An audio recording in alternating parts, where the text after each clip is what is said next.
How to log into SHEIN account. Hello everyone, this is Lisa from Create Login and Delete. Now let's get started. Make sure you have already downloaded the app SHEIN. Now launch your SHEIN app. Here we go. You will land to this kind of page. At the bottom you will find different options. Head towards the option of Me. Now at the very top you can see the option of sign in or register. Tap on that option. Now over here you will need to type in mobile number or email address that is linked with your SHEIN account, and then tap on the option of continue. Now over here you will need to type in your password.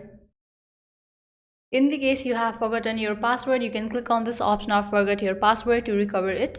After you type in your email address and password, click on the option of sign in. With that, you will be logged into your SHEIN account. So this is how you can easily log into your SHEIN account. This was really simple and quick process. I hope now you guys are clear about it. If you guys find this video helpful, make sure to like, share and subscribe. Thank you.